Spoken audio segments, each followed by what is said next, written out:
Order! Order! You are an incorrigible delinquent at times. Behave yourself, man!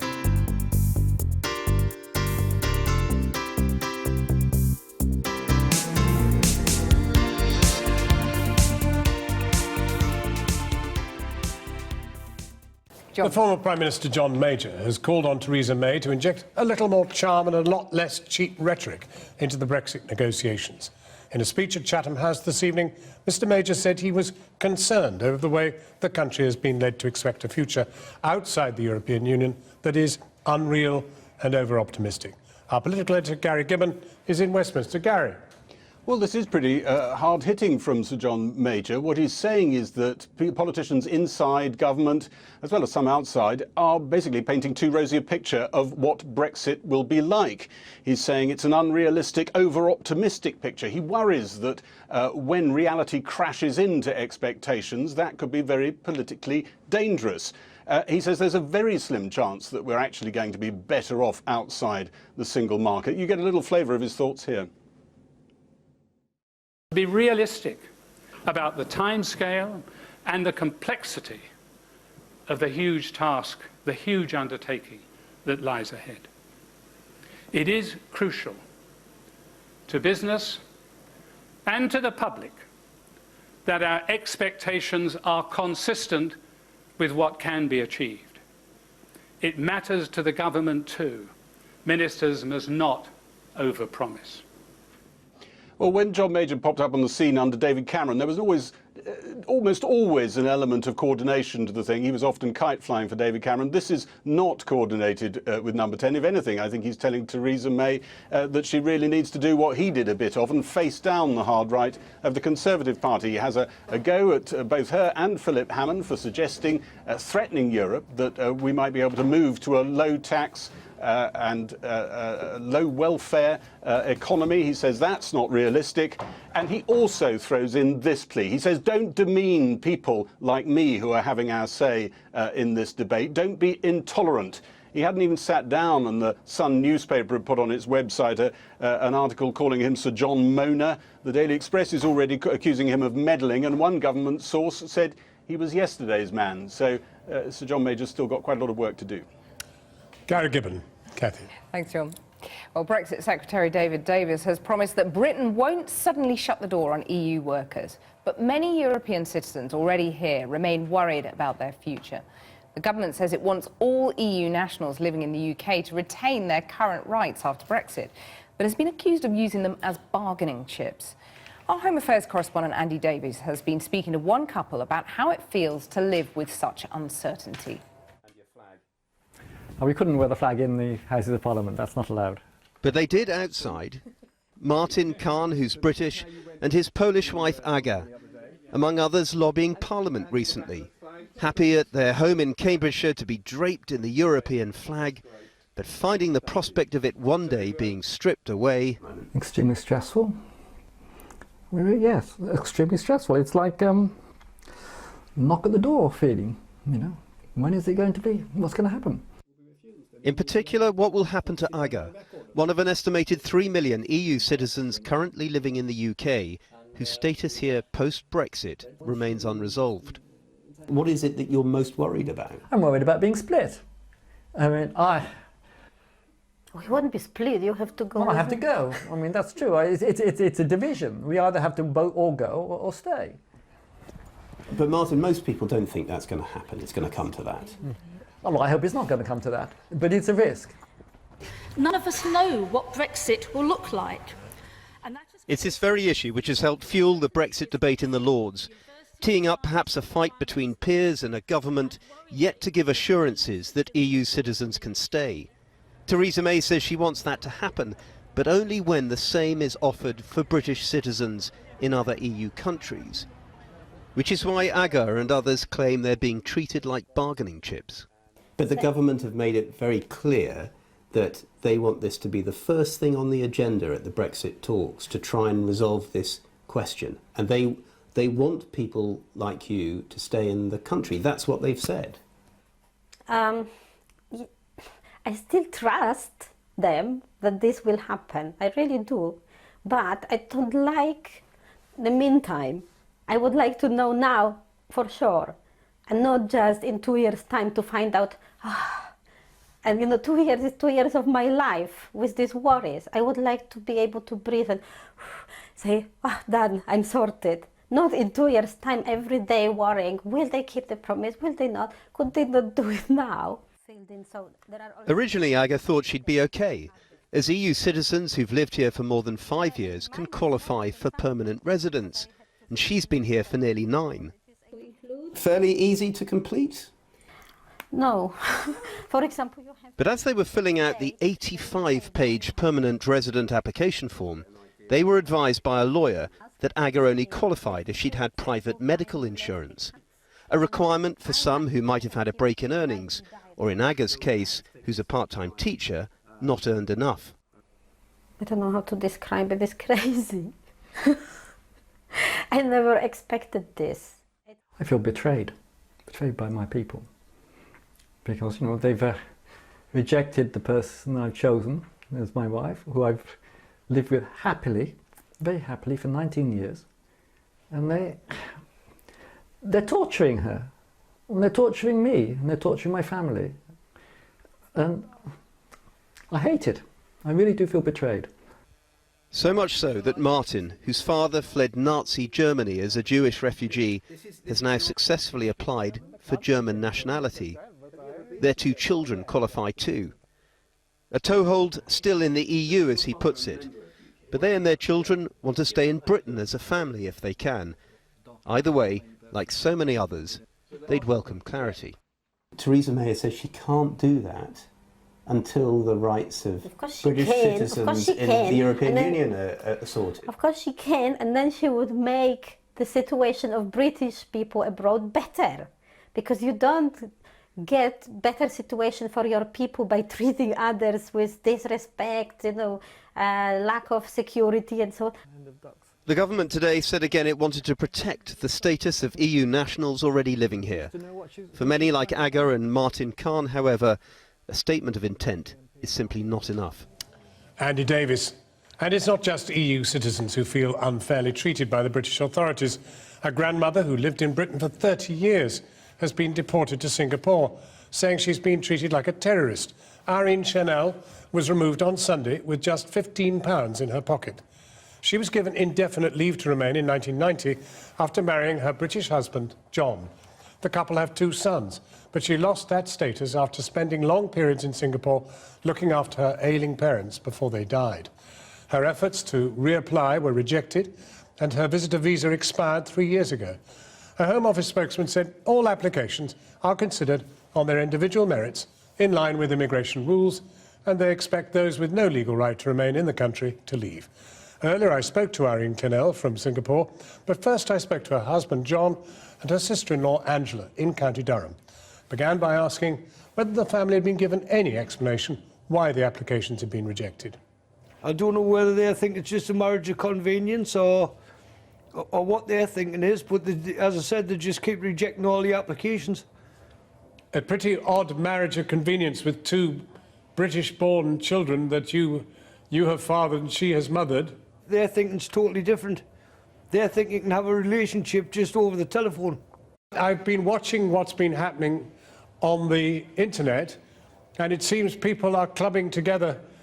Well, the last time I looked, to raise £32,000 for some legal representation. Have you seen that? I have seen that.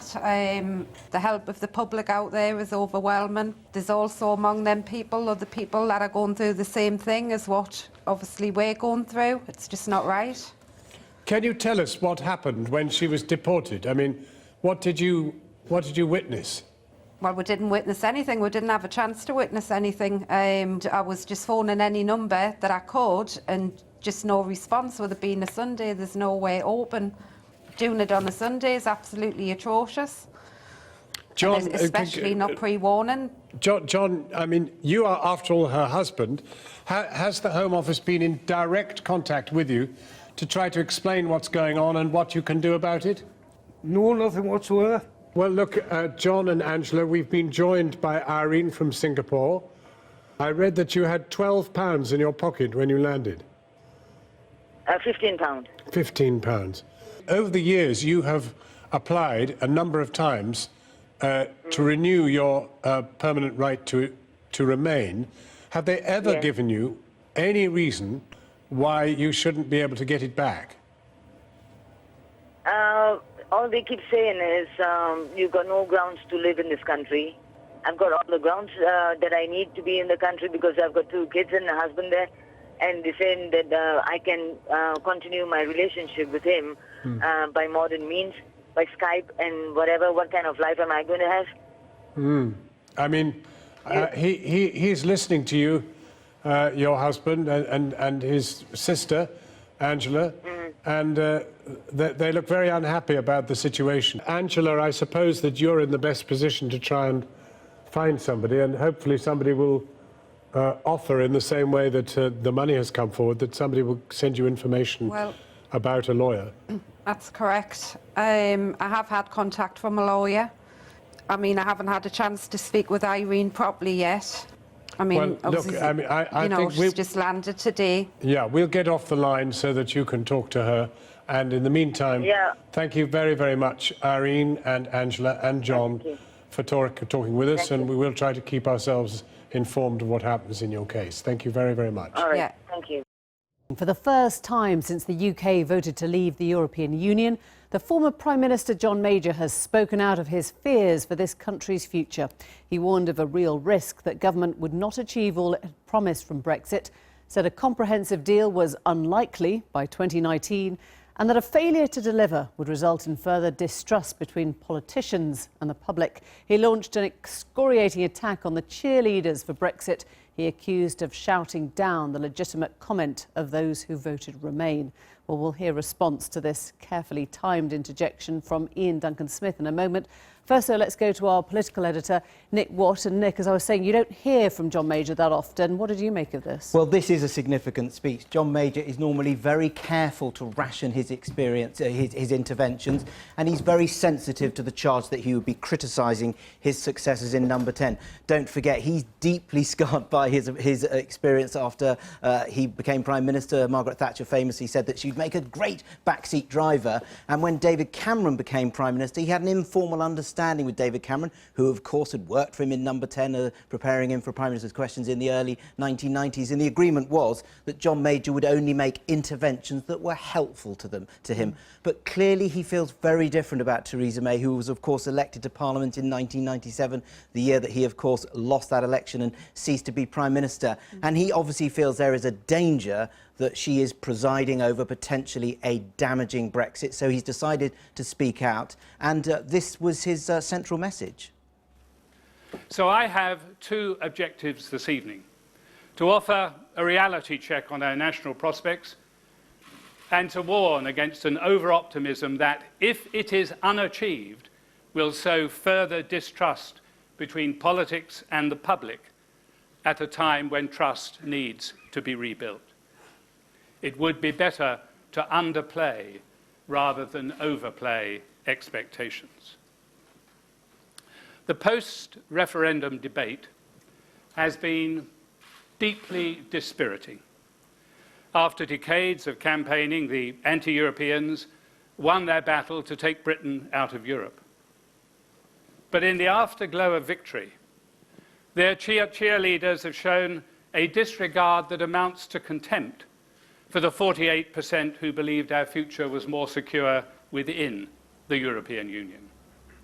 It's clearly heartfelt, Nick, but what do you think more than that is driving it in terms of the timing? Well, John Major profoundly believes that the UK should have voted to stay in the EU. Don't forget, one of the first trips he made as Prime Minister was to Bonn, the then capital of Germany, to visit Helmut Kohl, and he said Britain should remain in the heart of Europe. And it's interesting that some, though by no means all of the message in this speech, echo some of the concerns raised recently by Tony Blair, who obviously unseated him in 1997. There's a faint echo of Tony Blair when he was saying that Theresa May is not driving the Brexit bus. It is being driven by those hardline Eurosceptics who want a clean break from Europe. And John Major obviously is haunted by those Eurosceptics who gave him such grief on the Maastricht Treaty 25 years ago. And he warned Theresa May in her speech today to face down those who favour total disengagement from the European Union. You've been gauging a bit of reaction to this since it came out. Yes, a pretty terse statement from Number 10, challenging John Major, who obviously praised the Remainers and criticised the Leavers. Number 10 is saying, look, we're moving beyond the language and Leave and Remain because we want to unite the country. I spoke to some Remain ministers who say, look, privately, we very much welcome this. But interestingly, quite senior figures in the government who are fans of John Major are saying, this doesn't sound quite right. This is not in the spirit of what I was talking about earlier, where he tries to make constructive interventions. And what these fans are saying are, by all means, raise your concerns about Brexit, but if you are seen to undermine the Prime Minister, then I'm afraid to say you are only going to undermine your own position within the Conservative Party. Nick, thanks very much. Well, John Major talked about the Brexit cheerleaders, and earlier I spoke to the former Cabinet Minister, Tory party leader and stalwart of that Leave campaign, Ian Duncan Smith. I asked him if John Major's speech had made him think twice about what Brexit promised and what it was actually delivering. What I thought when I looked at this speech was that this was a peculiar speech in the sense that it looked backwards the whole time. It was almost like a refight of the referendum. All the same threats and issues that came up during Project Fear were all in here. Strangely bitter, really, and almost really the speech of someone who simply refuses to accept that the British people should have made a decision such as they did and wants them almost to rerun it again until they get it right, which is rather sad, really. He doesn't seem to question the result, but he does say there's a growing concern the British public have been led to expect a future that's unreal and over-optimistic, that obstacles have been brushed aside. He's basically asking Brexiteers to be more honest with the British public instead of pretending it's some walk in the park. I don't think anyone's pretending this is a walk in the park. Theresa May, least of all, she's the one that's going to do the negotiations. I think the important thing from this is that I think she's taken this on in a very realistic way. What she's saying is the British people voted to leave. We must now deliver that. But obviously, at the end of it all, we want a decent relationship with Europe. After all, we're leaving the European Union. We're not leaving Europe. Actually, the speech was full of unrealistic, really rather angry threats. And I can't really see the point in that now. I mean, 69% of the public the other day in a poll voted to get on with it. What did so you they're hear not by looking angry back. Threats? Well, the almost rerun of the things that are going to go wrong. Oh, it's all going to be terrible, you know, it's going to be a disaster, there's nothing you can do, you're being too optimistic. And what's the alternative? That you go in and you say to the European Union or negotiations, this is all going to be terrible, help us out, this is a disaster, it's miserable. That's not exactly the way to run a negotiation. No, but when you look back at some of the rhetoric that has been used, John Redwood saying there'll be no economic damage, Boris saying that countries have been queuing up to be our trade partners, Michael Gove saying our best days are ahead. What he's saying is don't promise, otherwise you'll create a distrust all over again between the public and politicians. Well, I don't think the public expects this to be a complete walk in the park. But the way it's sold, they would. Well, I'm not so certain about that. I think that if you look at carefully what's being said, what people are saying are that it's in the hands of the British people to do the best out of this and actually do well. But it's in our hands. It's not in somebody else's hands now, and that's the point. You can be optimistic going forward because you believe that the British people are capable of remarkable things. But to be pessimistic about them, I think, is the wrong attitude. And I got from this speech a deep pessimism about the idea of the UK outside the European Union. But we've had that debate, we've had that vote. And the point I'd simply make is, and I'm really sorry that he's chosen to couch this in really what I consider to be quite bitter terms about the process and such a depressing forecast about the future. It'd be far better that he should actually say, like the British people have already made their minds up, let's get on with this, let's make the most of this, let's do the best, and at the end of the day, an ex-Prime Minister of the United Kingdom should have a little more faith, I think, in the British people than he seems to have. He points his finger at the Brexiteers who have shouted down disagreement, who claimed to want Parliament to have sovereignty, and yet have taken issue with anyone that has asked about amendments, that have questioned how Brexit will happen. That's crazy, isn't it? Well, that's the nature of debate, isn't it? I mean, are we now saying... But that's what he says. He says that you have shut it down, that you talk about frustrating the will of the British people or calling it a slap in the face if the Lords debate it, talking about their shenanigans. He's saying you have shut down debate. But with a bit of respect to John Major, I was here 25 years ago when the Maastricht Treaty was being pushed through. I seem to recall he and many of his cabinet shouted down those who were concerned about Maastricht, which has turned out to be an unmitigated disaster. So I think a little bit of humility in this might not be a bad thing. The reality is that is the nature of robust debate. You know, we're going to have this huge reform bill coming through in which everything is going to be debated ad nauseum, and then people are going to get a vote at the end of it on whether or not they actually think they agree with the agreement that Theresa May brings forward. So when he says Brexit cheerleaders have shown a disregard that amounts to contempt for the 48% of those who voted Remain, you don't call that a disregard for what they're saying. You're encouraging them to do that, are you? Encouraging them to argue everybody in the to Lords, debate. I'm very happy with debate. I think that why do you call it a those who slap in the face, voted, then? Why those do you who call it voted, shenanigans? those who voted leave will have their own opinions about where we go in the future, and I relish that. I mean, you only test things by having debate. And amending if you need to after the debate, well, presumably. what are you going to amend? The difference is, are you going to amend this single, short, little bill that says we want to trigger Article 50? So there's no point in having a debate then? But you've got behind that a massive bill. You can have a go at amending that ad nauseum. Why do you think John Major entered the debate at this point? What's your message for him? Well, I don't really know why he chose to speak. I would have hoped that had John Major spoken, he might have been a lot more positive. He might have actually said, look, there are going to be difficulties, but, you know, here's how I would do it. This is what I would do. I think these are the things you can achieve. This is what we should be aiming for. I felt today's speech was a lost opportunity for someone who was the Prime Minister of the United Kingdom, rather like Tony Blair, not harking back to what happened, not sounding bitter and angry, not looking like you don't have a lot of respect for what the British people are capable of doing and making the wrong decision. And instead of which saying, look, we can do these things. You know, we have faith in the British people. After all, you know, when we were elected in 1992 and John Major became the Prime Minister, I don't recall he turned around and said, I really don't have a lot of time for the British voters. They seem to have made the wrong decision. I think he accepted their decision.